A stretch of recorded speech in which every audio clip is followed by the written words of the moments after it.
It's a fact. I know that you learned how to find horizontal asymptotes last year in pre-calculus. That's end behavior. So that's where you take the limit as x goes to infinity and x goes to negative infinity. If there is a horizontal asymptote, then that'll be a number. And hey, look at this. So if I was looking at the f of x, oops, I forgot the f of x in here, didn't I? Well, that's not good. F of x is here. If the f of x was, well, I'm sorry, right here. I forgot I wrote it right there. So if this is the function, and I asked you to find the horizontal asymptotes, these two things would be what you would do.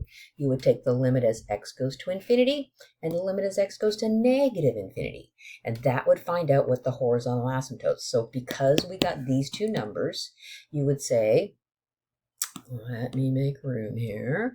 You would say that the horizontal asymptotes are y equal plus or minus 3/2. So those are the y values.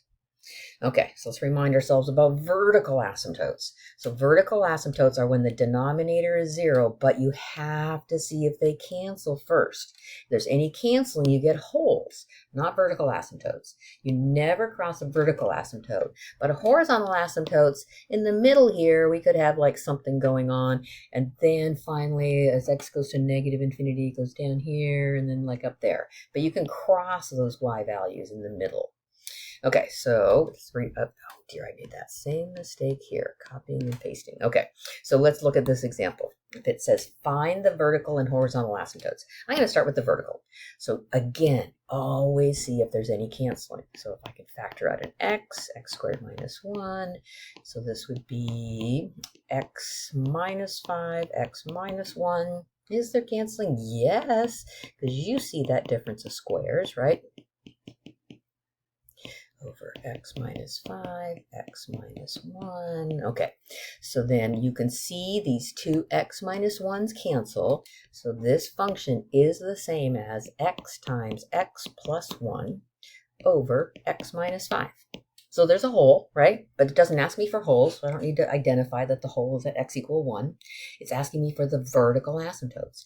Vertical asymptotes happen when the denominator is 0. So the vertical asymptote will happen when x minus 5 is 0. So that's when x equals 5. Okay, one vertical asymptote. Is where are there horizontal asymptotes? So horizontal asymptotes, you need to take the limit as x goes to infinity, and I'm just going to use this simplified version, and I'm going to multiply it out, because you know with limits with infinity, we want highest powers, right?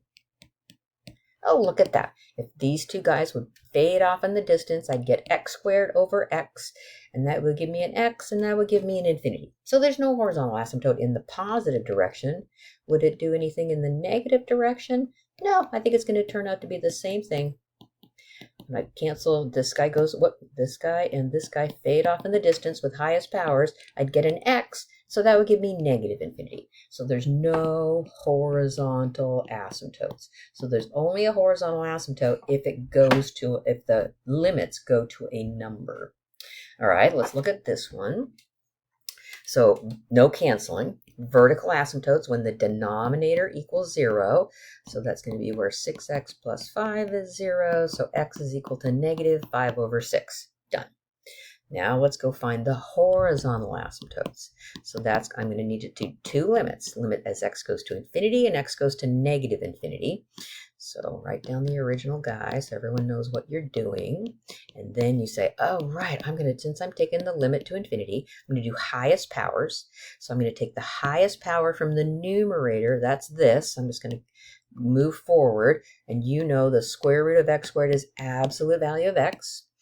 Highest power from the denominator is 6x. And again, those fade off in the distance. So this is the step you need to show me. Oh, I'm going to positive infinity. So that means that this root 2, since I've got positive numbers in here, I just get an x and then a 6x. Oh, look at that. It's just root 2 over 6. So that's the one horizontal asymptote, y equal root 2 over 6. So let's go try another one. So let's try taking the limit as x goes to negative infinity. And I just want to encourage you to write down the original guy, and then you can go forward pretty quickly. So you can say limit as x goes to negative infinity root 2 absolute value of x over 6x, right?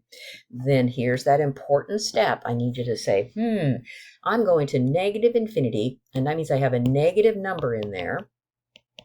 So to take the to make it positive, I would replace absolute value of x with negative x. And to get this, then you cancel the x's, so you get negative root 2 over 6. So another horizontal asymptote would be y equal negative root 2 over 6. One last one here. So vertical and horizontal, again, let's see if we've got some canceling going on. I see that there's difference of squares in the numerator. And then I'd have x plus 2, x plus 1. So there is canceling, so those are gone.